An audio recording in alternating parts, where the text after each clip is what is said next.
Awesome, guys. So we are back again. Time for another vlog, and today we're going to be dealing with Picaro tasters. More importantly, the new Picaro tasters and our supporting documents, right? So without any further ado, let's get into a Picaro Unit 1 and 2, and let's check it out.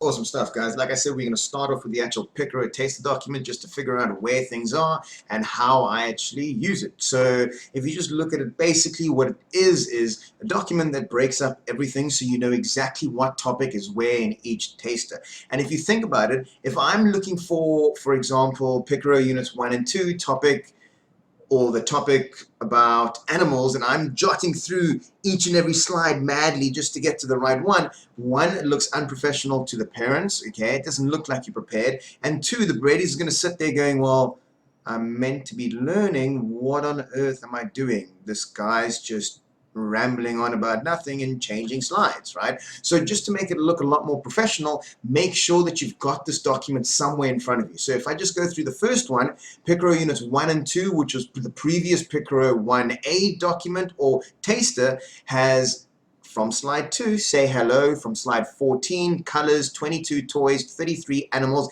and 49 numbers, right? Now, what you can do is print this document out and have it in front of you as you're teaching your tasters. Now, from my personal point of view or my personal experiences, I know for a fact what's going to happen is I'm going to print it. I'm going to go, I need the next section. What is it? Look down. What unit am I in? Okay, cool. And I'm just going to spend so much time looking down, the Brady's going to look at me and just wonder what on earth is going on. So instead of having it printed, what I do is have it minimized right next to my screen. So when I'm looking at the Brady, I can just go to the side and I'm looking at the document, right? And I've got it blown up in front of me, so I've got everything that I need. And at the same time, it actually looks like I'm paying attention to the Brady. So I could be asking him a question. For example, what did you do today? Okay, I might know that he might not be able to answer it, but I'm just giving him something to talk about or some practice while I go, cool, okay, toys 22. And then I'll carry on. Well, what did you do today? And then maybe I'll go through a little bit more detail. Did you go to school today? Did you read a book? And I might pull out a book. And as I'm doing all of this stuff, again, I'm looking at the document. He doesn't know, his parents don't know, no one really knows because everything's set up perfectly. My camera's directly in line with my Brady's face. So when I'm looking at the Brady, I'm looking at the camera, which is looking directly at him. When I'm looking at the document, I'm looking at the document, and it doesn't look like I'm moving, right? It's just there. It's so perfect, okay? So that is pretty much the document, the taster document. Make sure you've got it in front of you. Go through it. It is the holy grail of tasters at this point in time. And with that, let's check out some tasters.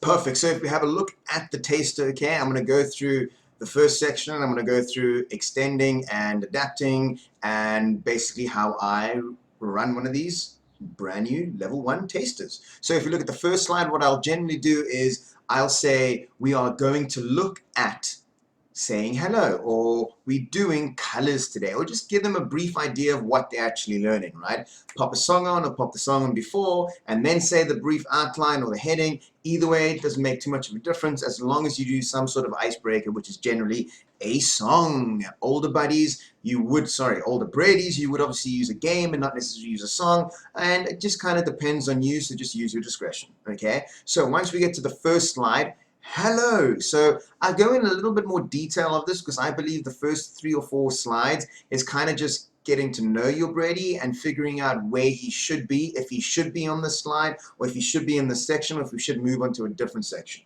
So what I'll generally do is I'll cover the hello. Can you read what that says? And then I'll get them to say hello. If they can read it, perfect. If they can't read it, it doesn't matter. What I generally get them to do, or how I generally get them to recognize that word, is I do this. And then they'll automatically tie it together and go, well, hello, whether they know what that says or not. It doesn't make a difference. And what makes this even better is as I say hello, as they come on screen, what I do is hello, my name's Kyle. What's your name? So by them going, or by me going hello at the beginning and me going, well, again, they're tying it together and they can figure it out. Now, once they've said hello, okay, what I'll go straight into is colors. What is this color over here? Bam, and I'll highlight it. What is this color over here? Do you know what this is over here? Do you like apples? Do you know the animal over here? And all these questions are just kind of little feelers just to figure out where they are in the actual taster. Now, if they get it right, it doesn't mean that I'm moving anywhere. I might stay on this topic. I might not go anywhere else. And if they get it wrong, it doesn't mean that I'm necessarily going to stay on this topic. I'm just figuring out what they can say. Can they make sentences? Can't they? Can they tie two words together? Do they know their colors? Do they know their animals, their fruit, whatever it is? And once I've done that on the first page, again, what I'll go to is, my name is Anne. I'll read it to them, or I'll get them to repeat, or I'll allow them to read it, just depending on their actual level. And then once I've done that, once that's finished, I'll again highlight Anne and go, this is Anne. Can you say hello to Anne? And then what I often get is, hello to Anne. And then I'll go, oh man, I don't mean to. Can you say hello, Anne? And then I'll get them to repeat it. And then I'll go through the same thing. Hello, Anne. My name's Kyle. Ooh, can you say that to Anne? And then they'll go, hello, Anne. My name's John, or my name's Mary. Again, sometimes I'll help them out, sometimes I won't. Maybe they'll get stuck on the words, right? It's up to you just to use your discretion, right? Use your own judgment, and then figure out how much help you need to give to your Brady, okay? Now, this is excluded from the beginning part. I'll always start the lesson going, hello, my name's Kyle. What's your name? How old are you? How are you? I'll always do that, okay? And then that's not really part of the teaching. Once we get to here, I'll reteach that and I'll re-go through all of that. And then I'll add onto it all the time if they are capable of doing it. So then what we'll do is we'll go further. What's your name? I'll get them to repeat it again. My name is John, Mary. Even if they say it amazingly, I'll still get them to repeat it again, okay? The more they practice, the better they're going to get, okay? Ooh, I'm going to add this in here, right? I was told this many, many years ago. Practice makes perfect. No, it doesn't, right? If I practice the wrong thing 100 times, it doesn't make it perfect, right? Practice does not make perfect. Perfect practice makes perfect. So get them to practice it as many times as they possibly can perfectly, okay? Or as close to perfect as they can get it for their level, which is why I keep repeating the same cycle over and over and over again. And then from there, what we'll do is, my name is Bam. Pop it in there. If they can use the tools, let them write it in. If they can't, well, it doesn't make a difference. They don't really need to be able to write or use the tools in any taster or in any level or at any lesson there is, right? Perfect. So, bam. And then we'll start getting into how are you. So again, I'll go through the same process of teaching this. And once I get to here, right, this is when I'll start doing my little role plays, okay? So then I'll step back and go, hello, my name's, I won't even tell them what I'm doing. I'll just go straight into it. Hello, my name's Kyle. What's your name? That's a great name. How are you today? And then I'll go back and I'll go, bam. I'll highlight that. Because they've been through it so many times, they'll remember it and they'll say, I'm fine, and you. Or maybe they'll go, I'm fine, or fine, you, and then I'll just correct it a little bit, right? And now we're just building up, building up, building up. And then I'll repeat going, ooh, fine, thanks. And this is where the previous questions come into play. Do they know colors, birds, apples, whatever it is? And then I'll go, ooh, my name's Kyle. I like apples. What do you like? And then because we've been through it and they were able to do it, now they're extending it, and now they're introducing themselves, which is this whole topic, introducing them, saying hello, right? And telling us, the buddy, about themselves, okay? So if they can do that, not necessarily if they can go, hello, how are you? My name's Kyle, I'm fine, thank you, okay? That just means they've practiced those phrases over and over again, and now they know what to say when they meet someone new. but do they actually understand what saying hello and introducing themselves is? Well, if they can go, hello, my name's Kyle, I'm tall, I like green, I like to eat bananas, and actually describe or introduce themselves that way, well, now you know, perfect. It's time to move on, right? So how do we move on? We make sure that that document is open. I didn't have it open at that point in time, but it is now. And have it right next to your camera like that. There we go. So I'll ask them a question and go, well, he knows what this is. Okay, cool. Colors is 14. Let me slide it in there. Bam. Perfect. So you know that. That was amazing. Let's increase the difficulty. Oh, that was amazing. I think that was too easy for you. Let's try colors. And then go through my colors, right? Now, here's the thing. We jumped already. You can do a maximum of 2 jumps. However, we didn't finish the first section. I wouldn't jump again. Okay, not at all. So what we would do again is if they are amazing at colors, we go through the colors, they recognize it, it's awesome. Now, knowing the name and knowing what color it is doesn't mean they know colors. Okay, that just means they recognize the name and can add it to the actual color, right? Get them to make sentences on it. So what is, where are my props? Bam. There we go. What color is the elephant? Is the elephant green? No, it's gray. What color is the monkey? Is it purple? Is it blue? And now they can go yes, no, maybe, and now you'll see if they actually recognize it or if they just pick up on the most common colors that are used. Green, yellow, red, blue, and white. Or do they know all of their colors, right? And again, I wouldn't go any further than this until they can recognize and say what at least 5 different colors, right? And objects. This pen is green. This ruler is yellow. This book is red. And then try and go away from the colors that are over here. Why? Because like I said, these are generally the most common colors and everyone knows them, right? A lot of birdies don't know purple, pink. Some of them know orange. A lot of them get brown and black confused, which again, this is just from my personal opinion or my personal sort of experience. I could be wrong with other buddies or other birdies, I should say, but the ones that I've had struggle with those and find these colors are relatively easy. So just because they know these colors doesn't mean they know colors, right? And then get them to find things. This is amazing. Everyone likes to find things. Can you find something blue? And if they don't understand it, well, you find the thing. Oh, I find. Can you find? And they'll eventually get it. And even if they don't, you just have to keep finding things and asking them what color it is, right? That way they learn the colors, they learn, or they increase their vocab. Why? Because I'm going, ooh, do you know what this is? This is a candle. It's a white candle. Now they learn the word candle, they learn the word white, they put it together in a sentence, and they're learning English, right? So now, once we finished that, now we can move on to the next item.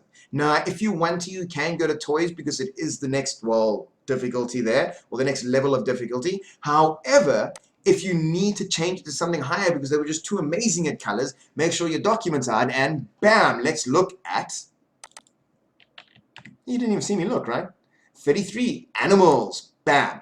And now start going through animals and that, okay? So it's just a matter of having that document up and being able to extend as much as you possibly can. Now, just to sidetrack, well, not necessarily sidetrack, just to go back to the beginning, what I'm going to do is I'm going to end up adapting it, I was trying to think of the word, adapting it to a Brady that isn't as clued up as what I've been saying and can't extend as much as what I've been doing, right? So let's do that right now.